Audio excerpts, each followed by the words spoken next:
Ya, tentu kita ingin memberikan edukasi kepada masyarakat bagaimanakah kemudian prosedur yang tepat yang seharusnya dilakukan pada saat mereka ingin meminta pendampingan dari pihak polisian, karena tentu masyarakat inginnya mendapatkan rasa aman dan juga dilindungi oleh pihak polisi, yang mana kemudian polisi ini harus memiliki sense of sensitivity yang cukup tinggi, memiliki daya takar yang tepat dalam kasus-kasus ataupun situasi-situasi darurat maupun emergensi, dan juga menentukan cara yang tepat, Pak Wahyu. Seperti apa seharusnya? Iya.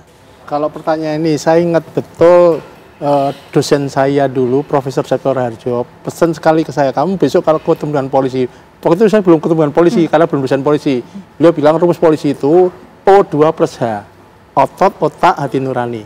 Ya, jadi polisi harus cerdas. Tadi kasus ini, tadi di penembakan ini, polisi ketika di Cinangka dia dapat laporan, dia harus secara cepat memutuskan, ada aspek administrasi, yaitu SOP, ada aspek yuridis, harus bagaimana untuk upaya paksa, tapi ada aspek sosiologis. Nah, tadi yang disampaikan oleh Pak Ilyas tadi, ada ketakutan ketika, oh itu ada backingnya, ada senjata. Ini harus diformulasikan, maka yang dilakukan oleh seseorang itu harus cepat. Misalkan, ternyata ketemu dengan aparat, ya dia lapor, kata saya laporannya, jangan hanya, Pak saya ini ada begini, Pak ini ternyata ada begini, itu dari mana? Dari komunikasi, jadi kecerdasan. Yang kedua, ketika sudah dia cerdas, dia juga harus punya kemampuan untuk analisa dengan cepat, reaktif, dan ini yang menurut saya agak lemah. Mengapa lemah? Ini pendidikan, saya di Lemdik ya, di Polri. Teman-teman mohon maaf ini DPR minta dibantu nih Pak. Teman-teman Bintara itu pendidikannya 6 bulan Pak. 6 bulan itu yang bersifat dan fisik itu kira-kira 50%. Jadi dia hanya dapat ilmu 30%, macam-macam ilmu, dan sekarang harus menangani masalah yang sangat kompleks. Saya kira ini harus dibenahi secara struktural dari hilirnya. Sehingga harapan tadi yang disampaikan Pak Ito ini bisa tercapai. Nah, dengan begitu maka ketika dia mengambil keputusan, dia bisa cerdas tapi juga menggunakan hati nurani. Tadi disampaikan oleh Bapak ini tadi, ketika hati nurani itu berarti ketika orang datang, dia kan berharap ada dalam tanda petik backup ya, ada pelayanan oleh polisi. Itu kan macam-macam caranya. Nah, itu yang bisa dilakukan kalau dia kemampuan yang cerdas dan pakai hati nurani. Ketika itu nggak dipakai hati nurani itu dengan integriti. Kalau hati nuraninya sudah, ini bisa kita peras nih, ini bisa kita 86, habis sudah. Nah, saya kira itu yang mendasarnya jadi penting, dan jangan lupa dari jumlah anggota polisi se-Indonesia 460.000, itu yang perwira hanya 8%.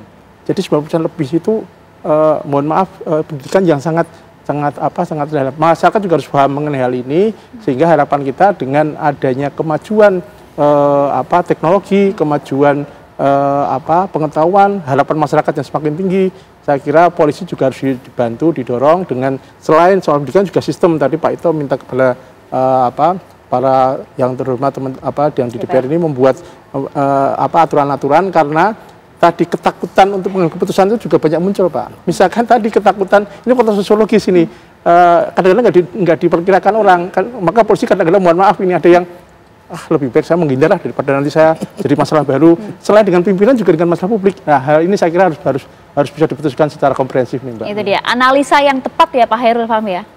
Iya, ya saya kira para personil ini, para baik prajurit TNI maupun personil kepolisian ini memang harus ditingkatkan lah ya kemampuannya untuk melakukan perkiraan keadaan dan kemudian menentukan cara bertindak yang tepat dalam situasi tertentu, termasuk situasi darurat gitu ya, yang membutuhkan tadi bukan sekedar otot dan otak tapi juga hati nurani. Ini saya kira penting ya. Kemudian dalam konteks tadi kasus-kasus macam ini, saya kira tadi saya mungkin perlu sedikit mengulang bahwa hal semacam praktek-praktek buruk ya, ini selalu mungkin terjadi di belahan bumi manapun, ini selalu mungkin terjadi. Tapi tentu saja institusi-institusi negara tidak boleh kalah kan. Yeah. Penting bagi institusi ya, TNI, Polri segala macam ini untuk tetap kuat dan memastikan profesionalisme, integritas ini tetap terjaga. Mulai dari mana? Dari kita bicara integritas. Kita bicara mulai dari bagaimana membedakan antara kebutuhan dan keinginan. Saya kira kalau kesejahteraan itu relatif lah ya. Relatif. Ada banyak orang dengan standar kesejahteraan di bawah atau istilahnya prasejahtera gitu ya. tapi mereka tidak melakukan tindakan kriminal kan. Jadi saya kira ini soal membedakan bagaimana mana kebutuhan, mana sekedar keinginan, dan kemudian kalau kita bicara keinginan itu berkaitan dengan gaya hidup tentunya, bukan kebutuhan hidup kan gitu. Sehingga ini juga harus diedukasi kepada aparatur kita kan gitu, sehingga mereka juga tidak gampang terjebak pada hal semacam ini. Dan yang lain lagi soal keteladanan pimpinan, termasuk juga pimpinan juga karena tidak boleh dalam kaitan konteks kewenangannya, kekuasaannya, kemudian juga tidak boleh juga menekankan anggota untuk kemudian ya apa yang disebut kelaziman oleh masyarakat, oleh publik gitu ya, seperti ya katakanlah apa yang dulu disebut katakanlah atensi, danau komando segala macam, itu saya kira itu bentuk yang harus dihapuskan sebagai bentuk keteladanan pimpinan. Ini yang penting saya kira. Iya, termasuk juga saat ini kan sudah ada 4 orang yang diamankan begitu ya, 2 merupakan masyarakat sipil dan juga 2 lagi merupakan oknum dari TNI. Apa yang sebenarnya upaya hukum seperti apa yang nanti kemudian harus dijalani dalam proses ini, Pak Ito?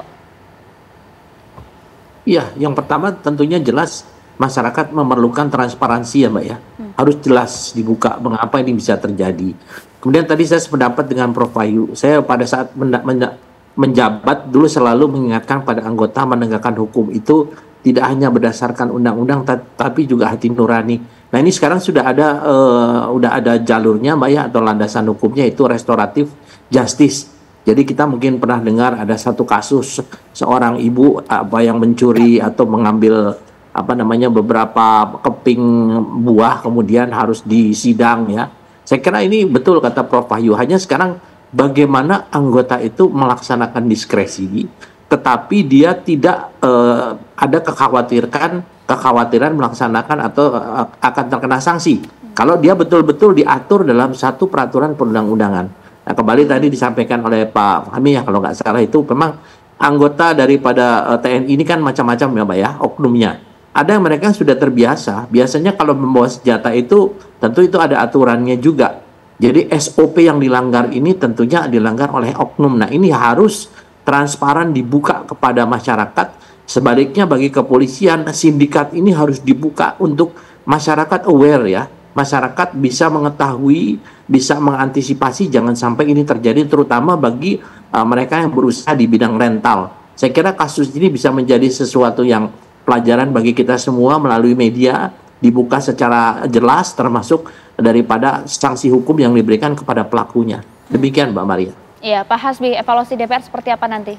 Ya, kita akan mengevaluasi kejadian seperti ini. Yang terpenting bahwa aparat harus lebih responsif lagi, dan memang soal senjata tajam ini mesti dievaluasi benar menurut saya, Pak.